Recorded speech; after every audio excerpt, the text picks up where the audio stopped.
All right. This is an urgent announcement from the king of all podcasting. It's absolutely urgent. The big, beautiful bill has passed the Senate after it got stepped on like a bad bag of Coke. It got passed. On All of the Road this week, it's Scott McKay, our favorite guest. Come on now. Thanks for having me. He's not shy. Oh, yeah. All right, Scotty. Scott, you don't need to wear headphones, huh? I love it. Was it kind of an Wait, he's urgent, good. He's good. Yeah. What was 50? It was by the skin of the teeth, 50-50, huh? Yeah. Well, and it's, other than the fact that it has tax cuts in it, I mean, it's a big bill. I don't know if I'd call it a beautiful bill. It was more beautiful in the House. It's not so beautiful now. It's almost like Charlize Theron now. Like, she used to be beautiful, and now she's not. And now she's just this wacko who transed her kids, right? And it's, Charlize Theron. And you're like, yeah, that's not really a thing. So it's a big, but not so. Child. I'm binary child. Yeah. That means. Yeah. Well. Yeah. It's but anyway, I mean, the tax cuts are in it, so we need it to pass. Yeah. And there's other good stuff in it. There's other things that probably need to be stripped out, like after the fact. I'm a big fan of rescissions now. And if you don't know what a rescission is, it's basically a budget bill that removes spending rather than does it. Okay. And the neat thing about a rescission bill is that it can't be filibustered. So I think what you're already seen one bill come through. It's got like some Doge cuts to it, and it gets rid of the funding for PBS and NPR. Was that cut out? Was that cut out? The PBR, the public broadcasting stuff. Did they cut that out? Well, that's in the rescission bill that's coming like right after this. Okay. And supposedly, Trump's people want to send rescission bill after rescission bill, basically like the rest of the year, where they come up with some stuff and say, okay, we don't need any of this, and then put a rescission bill out there. Like, for example, what's not impossible to see, and what I actually think might very well happen and should, is so there was this controversy, I guess, yesterday in the Senate where the parliamentarians said you can't include in the big, beautiful bill that we don't want to do Medicaid for illegal aliens, right? Yeah. Which is, well, you got to have 60 votes for that, which is nonsense. And apparently the Republicans don't have the stones to fire this woman. But the whole point is you can pass all this, have that stuff in there, and then Trump can basically just impound the money and then send a rescission bill that says, hey, we're not spending money to fund Medicaid for illegals. Yeah. And let's watch them vote on that, because who's going to, no, I want to spend Medicaid money on illegals, and so I'm going to vote no against that rescission bill. Like, Democrats might do that, but guess what? The 30-second ads write themselves for next year when you vote. Yeah.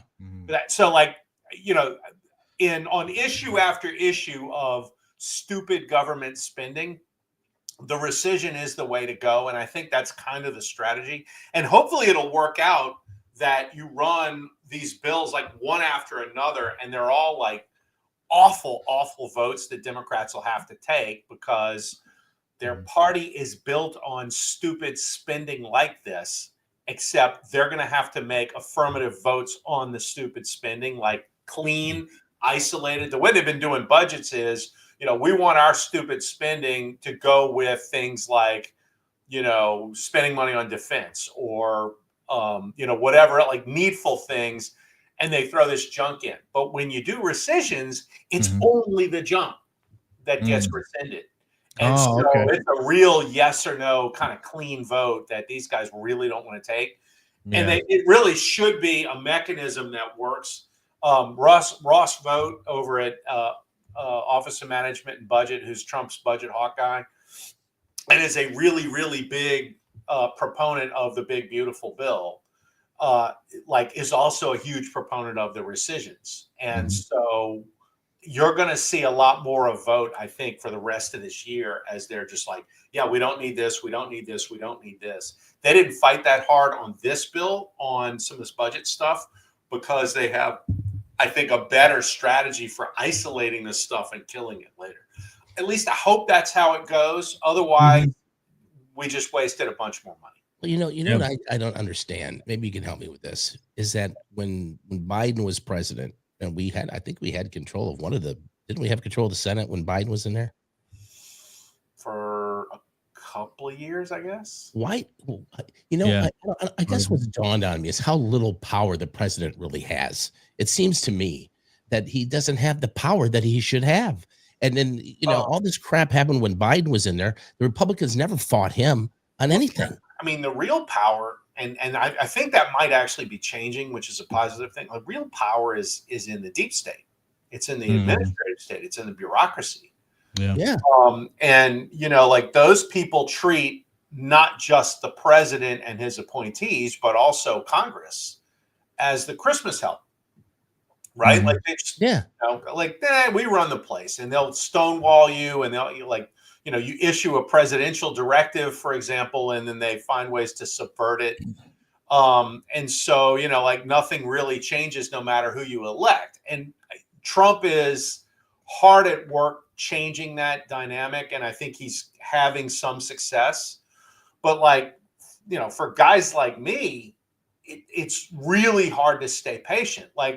There's all these people freaking out about, Kash Patel and Pam Bondi are useless and blah, blah. It's like, okay, guys, it's going to take, because they're not prosecuting anybody yet. Right. Yeah. And it's like, guys, it takes 6 to 8 months to get one of these things really going. And that's when you've got the wheels turning in the same direction. Whereas you've got Department of Justice and the FBI are shot through with Obama leftists who are going to stand against everything these guys want to do. And so when you get an investigation going, for example, it's out there now that they want to prosecute Mayorkas, who was Homeland Security before Kristi Noem. They want to prosecute this guy for treason. They should. I think they should. And it sounds like there is actual evidence that Mayorkas might have been bought off by drug cartels. It's not public stuff, but it makes total sense if he was, right? So if they have that evidence, this is a legitimate trial of the century thing that comes down the road. I don't want them just throwing that out there. Go build your case and make it stick on this guy. And if this doesn't happen until 2027, that this thing goes to trial, I'm fine with that, because we need that, I want that done right. I don't care if it's done quickly. But in the meantime, it's kind of they're not doing anything, right? And so, that's kind of a problem that you get into if you take on a big job like being president, like Trump has done. Well, I agree. Yeah. You do it on a dime. But I think President Trump, he kind of brings some of that on himself when he gets to my first day, I'm going to end the war, or my first day, I'm going to drop prices of this and that. Now, everybody knew, if you had any sense, right, it wasn't going to be on the first day. But the Democrats take that and then they, spin it and then, gets in people's heads and, oh, look, but, now we see egg prices coming down. We see the gas prices way down. Yeah, and the tariffs are, that takes a long time, right, to kind of kick in. I heard a thing with Canada yesterday. They were going back and forth with the, anything you bought from Amazon, say north into Canada was going to have a tariff. And so anyways, it went back and forth, and then Canada finally says, oh no, let's go talk some more about that. Well, they set this thing up, and it was basically a punitive tax against every American tech company that does business in Canada. And Trump's like, I'm not doing a trade deal with you if you keep that on. And they were like, oh, okay. Right. And it was when the smoke clears, oh, so Donald Trump is the guy that actually governs Canada now. Oh, okay. You're going to have wins all along the way, right? But this is such a convoluted mess that he took over that it's just It is. It's going to take forever to get all this stuff sorted out. I feel like our votes aren't worth anything. It seems like when there's a Democrat in everything gets done. Everything gets done. There's no problem. But once a Republican gets it and wants to do some real stuff, some real common sense stuff, just it seems like everything gets in the way. I love Trump. I don't think we deserve him. I think he's a great guy. I don't know why he's doing it. He don't need to do it. I think he's stupid to do it. I would just ride off in the sunset and screw y'all. That's what I would do. But you know what? There's just something about this guy that drives him to do this. He really cares. But as a major, and I am a Trump supporter, and I've done it. I put my money where my mouth is. Okay. Mm-hmm. I want to start seeing people go to jail. Yeah. I want to see people starting to get prosecuted. You make these trade deals, make the freaking deals, close the deals. If you can't close the deal, call me. I'll close it for you. Okay. Well, I know how to close deals. Okay. It just seems like it's like not, it's just not getting rolling. It's like a train that just, but you know what? Sooner or later, it's going to happen. Well, and that's the thing is when you start doing hard things, it takes a good long while to get that, snowball rolling down the hill. Now, what do you think of this guy, this mayor candidate in New York? Oh, Jesus. Do you think that this guy, first of all, nobody voted in that primary? Right. I mean, so that primary, like 12% of the electorate actually voted for him. Yeah, it was very low. This guy's not going to win. Well, you would think not, but I mean, it depends on how this goes, because Andrew Cuomo now says he's going to run as an independent rather than a Democrat after he just lost the Democrat primary. Well, there's already one of those, right? Eric Adams is like the incumbent mayor who is running as an independent because Biden essentially threw him out of the party. Okay, if Cuomo is still in that race, then Mamdani's going to win. Okay, they need to decide between the vote against him. But if it's just Adams, I think Adams probably gets reelected. Nobody really likes him, but he's just kind of a garden variety urban Democrat as opposed to a legitimate communist. And I think the Democrats are starting to wet their pants over the idea that they're going to be the party of the Mamdanis. And Chris Murphy, who's an idiot senator from Connecticut, said yesterday, well, his economic program is the future of our party. It's like his economic program is Marxism, you retard.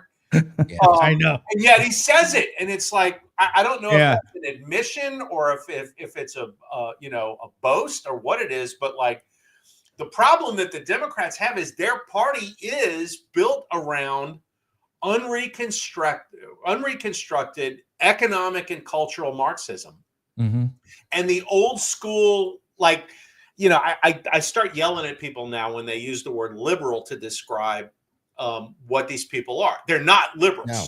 Okay. Like Joe Manchin is a liberal. All right. And I ran his ass out of the party. RFK is a liberal. Tulsi Gabbard's a liberal. Okay. These are not liberals. There's nothing liberal in Mamdani's. This is a redistributive authoritarian, otherwise known as a communist. These people are leftists. They're not liberals. And so, every time I catch somebody saying that word, I'm like, no, actually, if anything, the people who are left, who are liberals, are kind of part of the MAGA movement. Okay. I mean, like we should stop using that word as a pejorative against the left. But that's who the Democrats have become. They're the Mamdanis, they're the AOCs, they're the Brandon Johnsons and Karen Basses. And I mean, you can't live in a place they govern because they will make you suffer. And the whole point is to try to get as many people dependent on this, horrifically tyrannical government that they will impose that, as they can. And so all of these policies are dressed up as, we're going to make it fair for the little guy, when what they're really doing is crushing the little guy under their boot. Right? He is one hell of a wordsmith, though. Well, his mom is a Bollywood director. Of course, he's showbiz. I mean, the guy comes from showbiz. Yeah, well, he was on NBC and he was dodging that question 3 times. The way he did it was genius. Yeah. I mean, the guy is a wordsmith. He is a very adept actor. Just like AOT is. I mean, never had a job. Way. I mean, she's not very highbrow in terms of like how she speaks or anything, but like, there's a certain charisma to some of these people, and they have like this, very simplistic pitch that they make to, I'm going to give you stuff and make everything fair. Free stuff for everybody. Yeah, free stuff for everybody. $30 an hour minimum wage. Right. And and so like until people see what the results of that are, it sounds pretty good. We're going to take a quick break for the podcast for the audio. We're going to keep rolling here, but we're going to take a quick break for the podcast. All right. So we're back. This whole thing, all right, with what's going on in New York, I think, if you're the Democrats, it's sad, but it's almost their only way. If they can get a foothold on New York, I mean, New York's economy is bigger than I think 2/3 of the economies around the world. Just that one city. People will leave though. More people. I heard. Yeah. So many jobs and so much capital. They're leaving New York City. Did you see the in Florida? They're all moving to Florida, and real estate agents in New York are less overwhelmed already. Just in a week. Yeah. I want to get out. There's people who have the means to do that. Not everybody's going to be able to just pick up and move. Yeah. Right. But if you know a rural New Yorker, they'll never. Move. Well, the interesting piece is like, what's going to happen if New York City collapses? Will New York State, like upstate New York? Yeah. I mean, will they start doing what like the people in Eastern and Southwestern Oregon are trying to do, which is, like they want to move all of those counties into greater Idaho. Yeah. Or even start up their own state to like get away from Portland. Like you could very easily see upstate New York trying to do the same thing. Right. Mm-hmm. And, honestly, if you're a Republican, that's like a really good idea because that place will be totally red. And it'd be a great way to balance off New York. Right. Scott, tell me if I'm crazy thinking this way. I almost feel like we should have just left the whole damn thing alone. Just left it all alone. Let the freaking senile guy run the country. Let the auto pen fly. I mean, this just seems to be such a hard road, and a part of me thinks, is it even worth it? Well, you don't want. Well, why would it not be worth it? Because it's just a mess. It's a big mess. California, though, I would rather have the fight than just surrender to what we had the last 4 years. Well, I think they're taking down New York City. They're taking down all these cities. Wait, say again? They're taking down all these cities. Well, they're taking down LA. They're taking down New York. They've done it. I mean, they already did that. I mean, all of those cities that the Democrats govern have been ruined for years. Look at New Orleans. I mean, New Orleans has been flat on its back at least since Mitch Landrieu was the mayor. And the only reason it wasn't flat on its back the entire time since Dutch Morial was the mayor was Katrina came and you had all $100 billion worth of federal money got invested in that city. Yeah. And Mitch Landrieu went through that in a term and a half and put the place flat on its back. I mean, every major city in the country that the Democrats govern, they have destroyed. And this isn't just, they're rioting in LA now. They've been rioting in LA since 1965. Oh yeah. Okay? I mean, and they took an absolute showplace, and LA is a mess. Detroit was the richest city in the world in the late 50s or early 50s. Yeah. When the last Republican mayor left. And it's got a third of the population it had then. Okay. I just came back from that. It was just right. Yeah. So they've destroyed all of these places. And so when you see fresh hell coming out of them, it's like, this is the same thing that's been happening for 50 years. Now, the question is, are people pissed off enough that they won't put up with a Karen Bass or a Brandon Johnson or a Bill de Blasio, like this guy Mamdani would be a steroided version of? Oh, yeah. Like Brandon Johnson is the mayor of Chicago. He has a 6% approval rating. Okay. They hate this guy. He has no charisma. None. How did he get elected? And he is every bit the unreconstructed communist that Mamdani is. It's just that he's black, so you don't like notice it as much.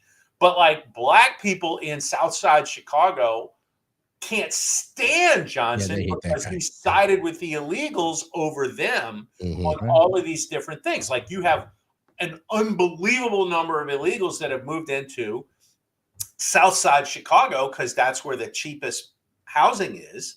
And of course, they've now made it so that housing costs for people that can't afford it in South Chicago, like everybody's house poor. Like they're poor, period. Now they're house poor in the slums of Southside Chicago. They have to wait for hours in the ER because all the illegals are in there trying to get health care. The schools can't function because these kids don't speak English that are and so you have like basically black people in South Chicago who are looking at Johnson saying, "You've destroyed us. What are you doing?" And he's like, "Well, we like the illegals because we're Democrats." And they're like, "We're Democrats and we don't like the illegals."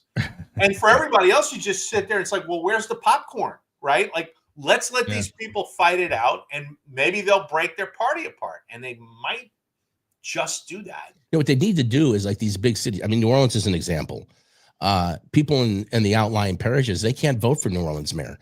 You go to Chicago, just because you live in Cook County doesn't mean you can vote for mayor. You got to let these people that are the real, productive people vote in these cities, in the outlying areas. Until that's changed, I don't see anything happening with these cities that's going to be beneficial. You could do this in Louisiana. I don't think you can do it in New York, but like in the case of a city like New Orleans, which is a blue city in a red state, the answer to the destruction that Democrats will foist onto the people is for the state to come and take stuff over, right? So you saw a little taste of that when Jeff Landry sent the state police into New Orleans, Troop NOLA, and that works, right? Because crime is like way down in New Orleans, like way down. And it's the state police actually beefing up NOPD that had a big thing that, so now maybe, and we'll see if next year's legislative session, somebody does this, maybe the state comes in and starts playing a role in the sewage and water board, right? Because it's an utter disaster in New Orleans. They can't even give you an accurate water bill. I mean, the whole thing is a joke. Maybe the state says, you know what, you're not doing a good job of this, and we're going to have a state takeover. Like in Mississippi, for example, if you think the sewage and water board is bad in New Orleans, in Jackson, they so screwed up the water system in Jackson that like not only wasn't the water any good coming out of the tap, it didn't come out of the tap at all. Like the pipes were all blocked up and everything else. So and there was this big thing because there was no tap water in Jackson, and everybody blamed it on racism. But the governor of Mississippi was like, okay, and the feds, Biden was going to send all this money down to fix the water system in Jackson. And the answer was, hey, we're not letting the same people that destroyed the water system get that money. So they did like a regional water system that the suburbs actually run.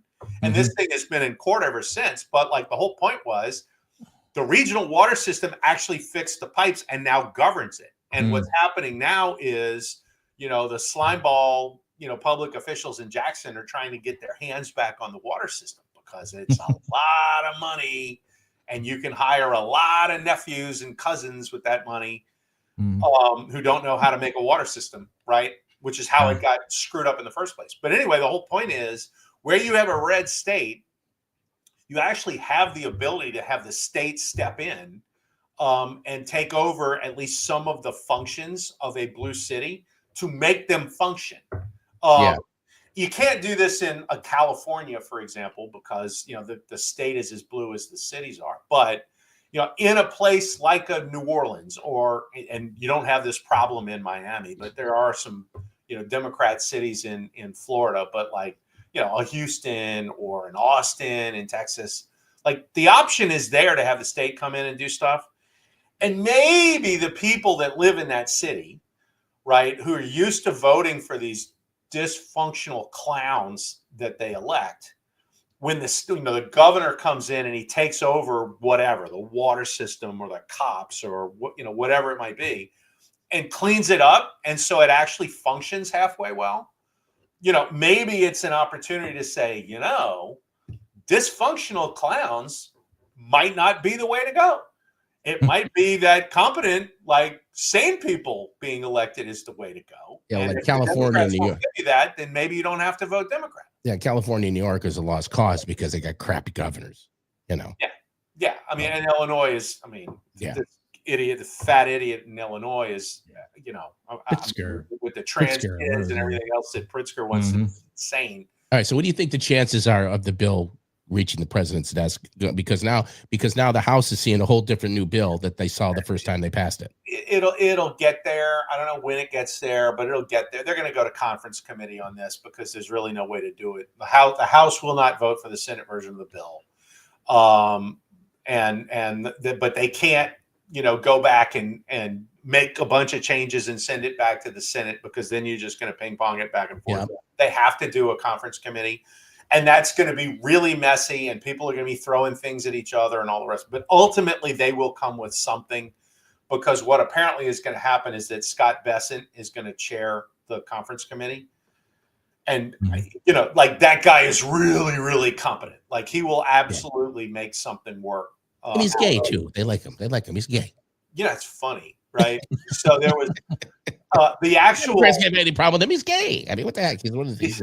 The actual favorite in the Democrats' 2028 polls now is Buttigieg. Buttigieg, yeah, I heard. Yeah, it was Kamala for the longest time, and all of a sudden she's dropped off, and now it's Buttigieg. Okay. And I saw this meme somewhere on the internet, and it was Pete Buttigieg, who's gay, does nothing but talk about how gay he is, right? Yeah. Obnoxiously gay, can't run freaking anything. Right. So here's Buttigieg, and then here's Scott Bessent, right? Who's just as gay as Buttigieg, I guess, but he's not obnoxious about it. Scott it turns out he's good at his job, and nobody cares that he's gay. How about that? He's good at his job, but if he wanted to go the other way, Scott Bessent could get a lot of trim. Probably. I tell you. So. I mean, women love him. Even if Scott Bessent is ugly as sin, he's the Treasury Secretary. The Treasury Secretary hangs out with the right people and has enough freaking scratch on his own. He can get plenty of trim no matter what he looks like. But you're right; he does look like a good-looking guy. So, what do you think? Do you think this is going well? I mean, what do you think? I mean, we're 6 months months into it. I mean, if you have expectations that are reasonably, realistic, then sure. I mean, I thought they'd be rioting in the streets of every American city by now. And it's only a couple, right? It's really not that bad. And on the whole, the Democrats are in a state of pronounced collapse. They hate their own politicians almost as much as Republicans hate our politicians, which is a really neat development. So, and look, first quarter economic numbers were bad, but everything since then really does look good. Oh, yeah. At some point, this guy Powell is going to let interest rates go down, and when they do, the economy is going to really take off. He's going to give into the pressure from Trump. Yeah, Trump's I mean, all over that guy. Yeah, in May he's out. Yeah, he's out. But I think he's going to relent sooner than that, just because there's so many financial pressures now building that he's going to have to do something. And that's one of the things holding the economy down. The other thing that's holding the economy down is that the education system does not produce enough skilled workers, which we have masked by bringing in H-1B people and illegals from everywhere. And now that that's starting to go away, you really are going to have to train up your own folks. All right. So what do you think? I got to talk to you about this. We're going to take one more break. We'll come back. We'll talk to Scott McKay, our favorite guest, because I got to get your take on the Saints. Okay. I know you're following it. I got to get your take. I don't want to talk Pelicans. No, okay, because that's just too depressing. We'll be back with more with Scott McKay in a second. All over the road, the podcast continues. Hold on a minute. All right, back with Scott McKay. All right, Scott. I don't know. There's something inside of me that says I think this quarterback guy's going to be good. Which one, Schuff? Shuck is short of his name. How do you say his name, by the way? Well, I mean, you got him and you got Rattler, and that's those are your quarterbacks. And if one of them is decent, then maybe you got something to build with. No, Rattler's never going to be it. I don't think it's. I don't know that either one of them are going to be it. No, but I got a good feeling about the new guy. Maybe. I mean, he's 6'5". I mean, I watched the combine. He had the best combine. Yeah. He had the best combine. He's got a great arm. I don't know. You put people around him. Who knows? And I watched him. They lost to Miami, but I mean, it wasn't because Shuck didn't play well. He was great against Miami. Yeah, but what are they going to do, Scott?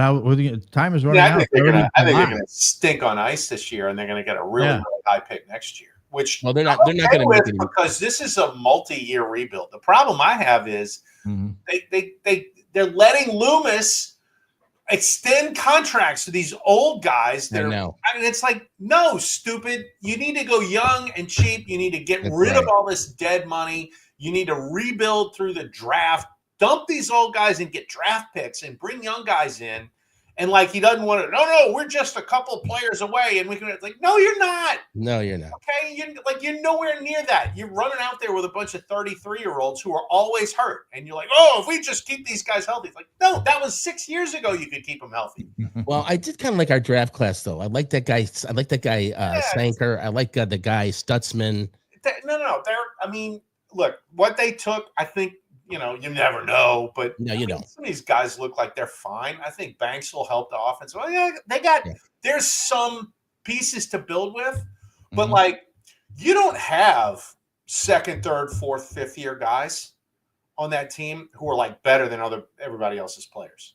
You have some average talent. Okay. So like, you get some guys that might be okay as complementary players for like stars. Who are your stars?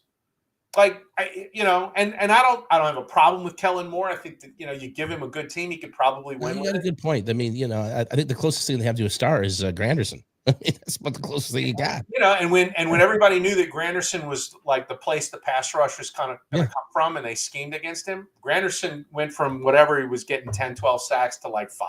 Right. I mean, I love Cam, but he's getting old. DeMario, he's getting too old. Kamara's too old. Yeah. Okay. Olave is like, what is he on, like 6 concussions? I mean, he's going to give you half a season, and then he's going to be hurt. I mean, you can look at that team, and you've got a couple people. This guy might be pretty good, but like you're not where you were, when the team was a playoff contender, where you could go through every position group and there was a legit star guy playing for the Saints. Yeah, you don't have that, and so I look at this and I'm like, you got tons of holes, and you don't have any like great players who make the guys around them better. So you're going to win 4 or 5 or 6 games. Yeah, I'm saying 5 and 12 is what I'm saying. And you know what? That means you get high draft picks that you can maybe go pick up some stars. But when you're a 4, 5, or 6 win team, you need to shed as much contract money as you possibly can so that you can cover your roster with young guys that are going to compete against each other. You're going to lose for a couple of years, but develop some people along the way. And when you have enough that now you're not going to lose anymore, now you can go play in free agency and get some stars. Yeah, I don't think the Saints or the Pelicans are going to be good as long as Gail Benson is no, I fear that that's probably true. And yeah, she's got to sell. Pelicans are saddled with like this lame elephant in Zion Williamson, who will never play more than 30 games in a season. No. And it's like, and they didn't get rid of him. And they're happy to have him, and they didn't. They're happy to have a part-time player. He won't play back-to-back games. It's a shame. Well, what else you working on? You working on a new book or what? What else you got going? Yeah, actually, I'm writing another novel. The last 2 books in the Mike Holman series were like really, really heavily critically acclaimed. And I've got a third one that's about Hollywood and the prospect of somebody having unlimited money to go and change the culture. So, like going to LA to get into the film and TV business and trying to make like movies that and TV shows that Americans might actually like, right? It would like reinforce normal people values, right? And finding the terrain somewhat hostile out there to that idea. Yeah.